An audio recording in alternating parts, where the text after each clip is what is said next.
Bom dia, meninos.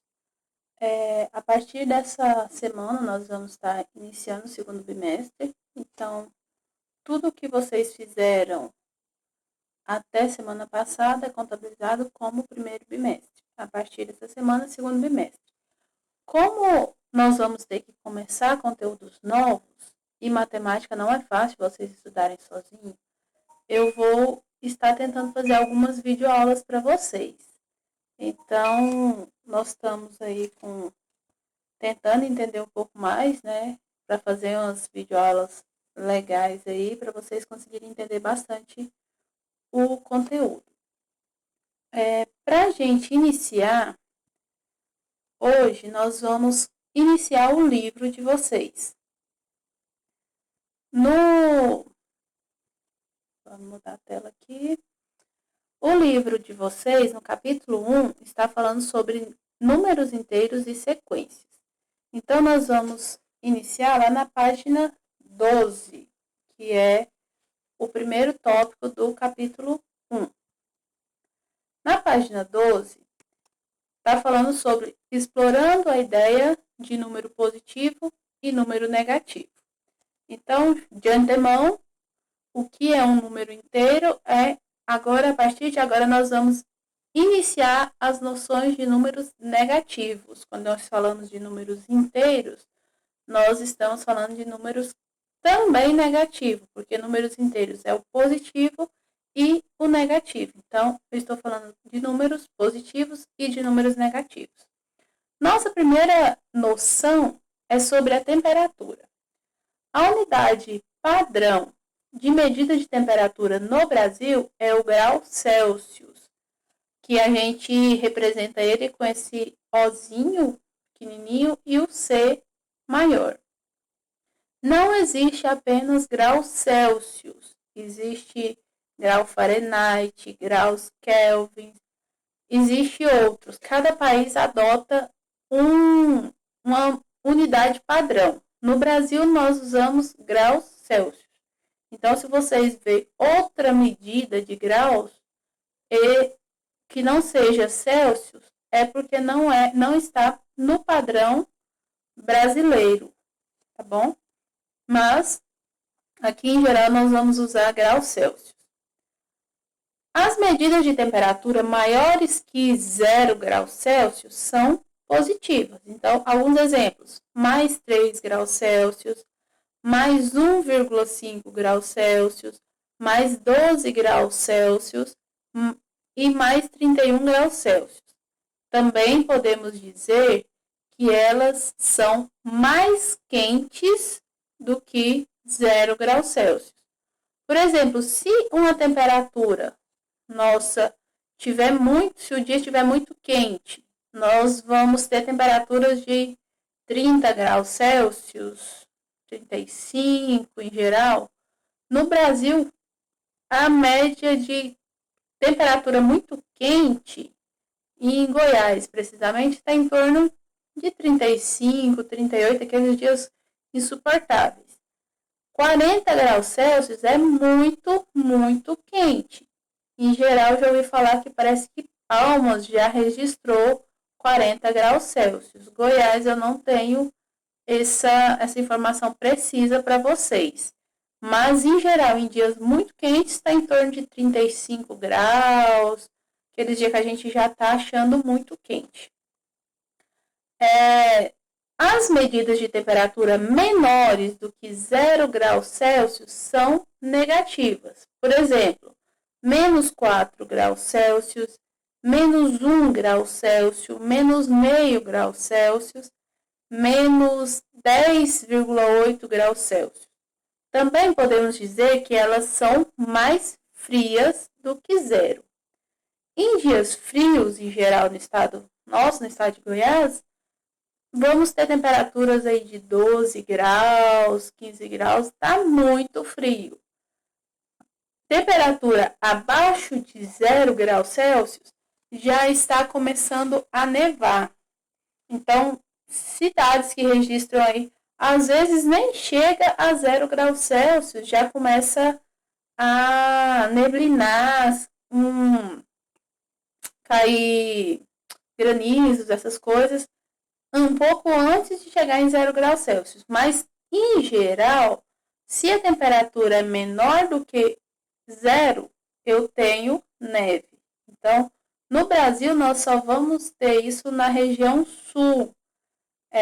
Santa Catarina, tem algumas regiões mais frias, Paraná, Rio Grande do Sul. Então, essas regiões do sul do Brasil são regiões mais frias, que é mais fácil acontecer temperaturas abaixo de 0. Mesmo assim, é só no inverno e é sempre que neva, alguma coisa assim, vira notícia. Por quê? Porque não é tão comum de acontecer isso no Brasil de modo geral.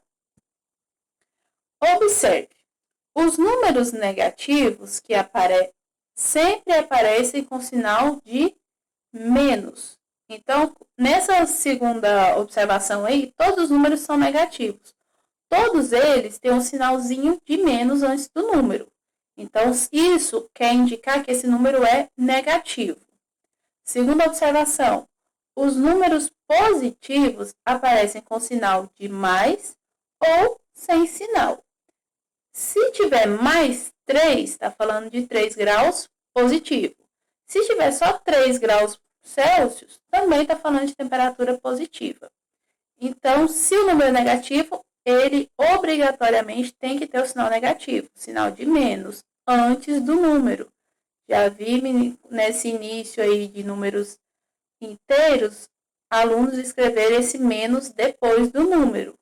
Esse menos, indicando que é número negativo, vem antes do número. Tá vendo? Menos 4. Então, primeiro é o sinal negativo, depois o número. Para número positivo, pode ter o sinal positivo antes do número ou não ter sinal nenhum. Se qualquer um desses dois casos, eu estou falando de números positivos. O que a gente trabalhou anteriormente, que vocês aprenderam até o ano passado, vocês só trabalharam com números naturais, só tinha número positivo. Até então, vocês nem usavam esse sinal de mais antes do número. Então, aqueles números naturais todos que vocês trabalharam já são números positivos. Então, se não tem sinal de mais, é número positivo. Se tem sinal de mais, também é número positivo.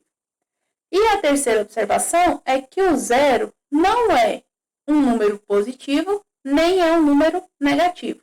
Então, para o 0, nós não colocamos sinal, é apenas 0. Por quê? Porque ele não é nem positivo nem negativo. Então, ele vai ficar 0 sem sinal nenhum, ok? Continuando, outro lugar que a gente vê números negativos, em altitudes. Lembra da geografia? O que é altitude? Essa é a grandeza que indica a medida vertical entre um ponto da superfície terrestre e o nível do mar. Então, sempre que eu falo em altitude, eu estou falando em diferença com o nível do mar, seja mais acima ou mais abaixo. As medidas de altitude acima do nível do mar são indicadas por números positivos e medidas de altitude abaixo do nível do mar são indicados por números negativos. Para o nível do mar, que é a nossa medida, a nossa comparação, a gente usa o número 0. Então, o que está acima do nível do mar, positivo. O que está abaixo, negativo. Nível do mar, 0. Por exemplo, o ponto mais alto da superfície terrestre é o Monte Everest. Esse Monte Everest ele está localizado na fronteira entre o Nepal e a China. No livro de vocês tem aí, ó, explicando lá na página 14 essa localização aí, tá? Na fronteira entre a China e o Nepal, o Monte Everest. A medida da altitude dele é de aproximadamente 8.848 metros acima do nível do mar. Então, nós podemos representar como mais 8.848 metros. E o ponto mais baixo é a Fossa das Marianas. Essa Fossa das Marianas, ela fica no Oceano Pacífico, a leste das Filipinas. Também está mencionando lá no livro de vocês, na página 14. A medida da altitude da Fossa das Marianas é de aproximadamente 11.034 metros abaixo do nível do mar. Então, para a gente representar isso em número, seria menos 11.034 metros. Então, o que está acima do nível do mar, eu considero número positivo, coloco o sinal de mais. O que está abaixo do nível do mar, eu coloco o sinal negativo. Fuso horário, também da geografia. Cada fuso horário é uma faixa situada entre pares de meridianos, dentro da qual prevalece o mesmo horário. Nós sabemos que existe, né, rotação do planeta Terra e o Sol vai atingir cada país, cada região do globo em horários diferentes. Então, nós temos aí no mapa mundi as divisões dos fusos horários. Se vocês observarem, no livro de vocês também tem essa imagem, tá? Se ficar ruim de ver no slide, aqui não sei se estão vendo por celular, se não, a imagem não estiver muito boa, no livro de vocês tem esse mapa mundi e vocês vão perceber que não são retas exatamente retas, tem algumas curvas, alguns contornos nessas retas de fuso horário. O que quer dizer? Que alguns países não vão ter tão divididos esses fuso horários, ele não vai estar retinho assim. Então, para cada país, para cada região, eles vão adaptando esse horário. Um exemplo que nós temos aqui, no livro de vocês não tem esse, então tenta observar comigo aí no slide. É os fusos horários do Brasil. Se vocês observarem, lá na primeira imagem em cima, ela tem 4 fusos horários no Brasil. As linhas estão delimitando 4 fusos horários. Tem menos 2 horas em relação a, detalhe, o marco zero dos fusos horários é o meridiano de Greenwich. Ele está lá no centro do mapa mundi, né? O que a gente tem como referência, obviamente. A Ásia, se não me engano, ela não considera esse mesmo mapa mundi nosso. Então, a referência é o Greenwich. Em relação ao Greenwich, eu tenho no Brasil 4 fusos horários. Menos 2 horas, menos 3 horas, menos 4 horas e menos 5 horas. Viu que eu tenho 3 mapas do Brasil? Por que isso acontece? O primeiro é como era dividido os fusos horários no Brasil até 2008. Eu tinha apenas 3 fusos horários. A região que está aí com menos 2 horas em relação ao meridiano de Greenwich não acompanha nenhum estado inteiro. Então, não é conveniente um estado ter 2 fusos horários. Por isso, não tem nenhuma região do Brasil que usa esse sistema de só menos 2 horas em relação ao Greenwich.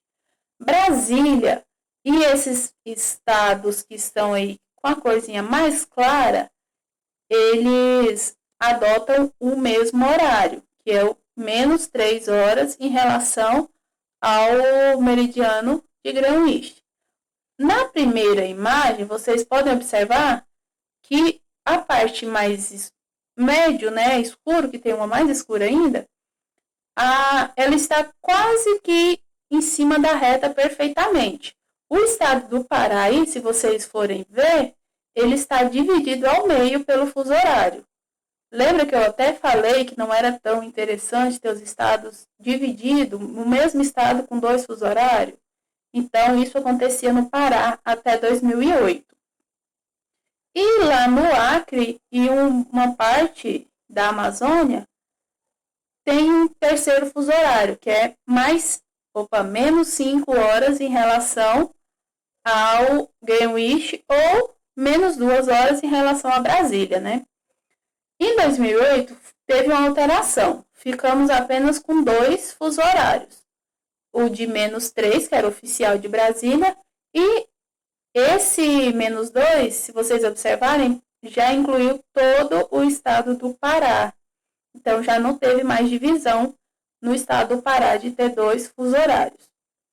E todo o restante do Brasil ficou com apenas um fuso horário, né? Menos 1 hora em relação ao horário de Brasília.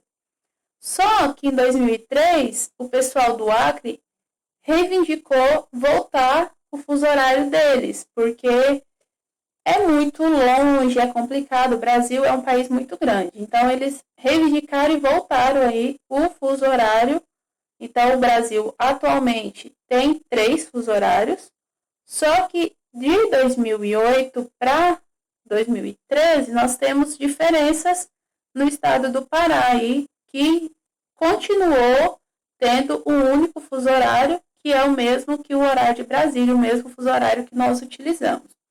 Então, tivemos um período que só teve 2 fuso horários no Brasil e voltamos a ter 3 fuso horários a partir de 2013. Mais geografia aí do que propriamente matemática, mas é interessante vocês saberem. Valor monetário. Sempre que nós temos transações financeiras, nós temos envolvimento de números positivos e negativos. Se eu tenho dinheiro, em geral eu tenho valores positivos, números positivos. Se eu tenho dívidas para pagar, eu tenho números negativos. Então, seria uma associação mais imediata, talvez a associação mais fácil que a gente consiga fazer para o dia a dia prático nosso. Temos um exemplo aí, ó. Mara tinha R$ 250 na conta bancária, ou seja, mais 250, que é um número positivo. Ao pagar um boleto, ela ficou com saldo negativo de R$ 60 na conta, ou seja, menos R$ 60, que é um número negativo. Ou seja, esse boleto que ela pagou, ele era mais caro do que o dinheiro que ela tinha na conta. Então, ela ficou devendo R$ 60 para o banco. Isso acontece, às vezes vocês pensam aí, assim, mas não tem jeito de acontecer, se ela só tinha R$ 250 na conta, como é que ela pagou um boleto que era mais caro que 250, no caso aí, se vocês mais na frente a gente vai aprender a fazer a conta, esse boleto aí foi de 310, ela pagou um boleto mais caro do que o dinheiro que ela tinha na conta e ficou com saldo negativo. Isso acontece em contas que tem um negócio chamado de cheque especial ou limite de conta. Então, quando você tem um limite na conta, o banco paga a sua conta, seu cheque, alguma coisa, e você vai ficar devendo para ele. Só que o banco nunca paga nada de graça para as pessoas, né? Então, quando você fica com saldo negativo na conta, você vai ter que pagar um juro do tempo que você ficou com saldo negativo. Tem alguns bancos aí que abonam a taxa por alguns dias. Então, cada banco tem um sistema. Mas, em geral, se você deixou a sua conta negativa, você vai ter que pagar mais do que o valor que ela está negativo. No caso da Mara aqui, ela não vai pagar apenas R$ 60 para a conta dela sair desse saldo negativo. Ela vai ter que pagar os R$ 60 e mais um juro aí que o banco estabelecer. Então, essa é a nossa noção inicial, né, de números inteiros. Vocês vão ficar com algumas atividades. As atividades estão no livro de vocês. A primeira está lá na página 13. Vou até dar uma olhadinha aqui no livro. Ó, na página 13 só tem o exercício número 5. Eu tenho lá um termômetro e algumas letras. Tá pedindo para vocês marcarem, anotar aí qual que é o valor correspondente de cada letra. A letra A está em cima do termômetro e embaixo está o número mais 3. Então, qual é o valor de A? Mais 3. É só vocês olharem o número que está imediatamente abaixo da letra, vocês já vão conseguir fazer esse exercício. É só olhar no desenho e fazer. Já que é só olhar no desenho e fazer, vocês também vão ter que copiar o desenho, tá? Não precisa fazer exatamente, mas igualzinho tá aí, mas preciso ter uma noção que é um termômetro, tá bom? E depois esse aqui é sobre essa parte de temperatura, que é o que a gente falou lá no início. Depois nós vamos para a página 15 e 16, lá nós vamos fazer 3 exercícios. Número 8. Registre no caderno usando números positivos, números negativos e o zero. Para cada alternativa, vocês vão escrever apenas um número. Por exemplo, uma altitude de 60 metros acima do nível do mar. Altitude acima do nível do mar é número positivo. Então, vai ser mais. Qual é a altitude? 60. Então, mais 60 e m de metros. Então, a resposta da letra A vai ficar mais 60 metros. E vocês vão olhar todas as outras. Vai comparar aí com as explicações que eu acabei de passar para vocês. Se é número positivo, se é número negativo. Se eu falo em depósito, por exemplo, é número positivo. Se eu falo em retirada, é número negativo. E em relação a valores monetários. Acima do nível do mar, positivo. Abaixo do nível do mar, negativo. Então, vocês vão ter que ter essa noção e anotar para mim apenas os valores aí, os números. Se é positivo, se é negativo e o valor do número. Na letra F, nós temos o seguinte: um depósito de 50, seguido de uma retirada de 70. Pensa nesse exemplo que eu passei para vocês, vocês vão ter que fazer a continha e descobrir o resultado. Então, vocês vão anotar lá, mais o depósito, né, mais 50, vai tirar o 70 e vai ver qual é o resultado que vai sobrar nessa conta bancária. Só tem que fazer a continha na letra F. E nem é uma continha, é mais raciocínio do que conta, porque nós ainda não sabemos fazer uma conta com números inteiros ainda. Nós vamos aprender isso nas próximas aulas. Número 9. Para fazer algumas retiradas de dinheiro, Luiz precisou utilizar o cheque especial da conta bancária. Nesse extrato bancário da conta bancária dele, observe o saldo. Era positivo no dia 5/2 e 10/2 de mais 400. Aí tem explicando tudinho. E tem o desenho embaixo do extrato bancário dele. O que ele quer? Quais eram os saldos nos dias 15/2, 20/2 e 16/2? No extrato, esses valores estão com um quadradinho tampando aí, como se estivesse tampando o número. Então, vocês vão ter que pensar aí, conforme o exemplo, né, que a gente fez aí sobre pagamentos e retiradas de dinheiro, pensar quais seriam os números por baixo dessas plaquinhas aí que estão tampando. E o último exercício está na página 16. Na página 16, está falando, você deve ter notado que, de modo geral, os números negativos estão sempre relacionados a certas expressões, como antes de, abaixo de, à esquerda de, entre outras expressões. Os números positivos estão relacionados a situações opostas a essas, depois de, acima de, à direita de, entre outras. No exemplo está falando assim, convide alguns colegas para realizar essa atividade com você. Então, não vai contar com a ajuda dos colegas. Ignora essa frase e continua o exercício. Em cada item, um de vocês diz qual é o número correspondente e se ele é positivo ou negativo. Os demais conferem e todos anotam no caderno. Então, não precisa copiar esse termo, mas vocês vão me falar o seguinte. Na letra A, 20 metros acima do nível do mar. Qual é o número que eu vou representar? Mais 20 ou menos 20? Vocês anotam para mim se é mais 20 ou menos 20. E na frente vai falar se esse número é um número positivo ou número negativo. Obviamente, se for mais 20, vai ser um número positivo. Se for menos 20, vai ser um número negativo. Então, vocês vão fazer a número 12, é muito parecida com a número 8.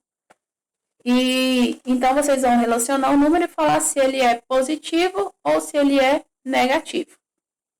Com isso a gente conclui as atividades, né, a nossa aula de hoje. Desejo a vocês bons estudos. Se tiverem alguma dúvida, pode mandar ou no grupo ou no privado. Eu vou estar respondendo para vocês. Espero que vocês tenham conseguido entender o conteúdo. Assim que fizerem a atividade, manda no grupo para as coordenadoras salvarem lá como frequência, como vocês fizeram a atividade, e manda para mim também no particular, porque eu já retorno para vocês a correção dos exercícios para vocês conferir se está tudo correto ou não. E como cada pessoa está fazendo um tempo, tem alunos que estão começando, tem alunos que já estão com tudo pronto, então manda particular que eu já mando a correção. Mandar no grupo acaba que não é todo mundo que vai conseguir fazer essa tarefa no tempo, né? Antes do prazo de conclusão.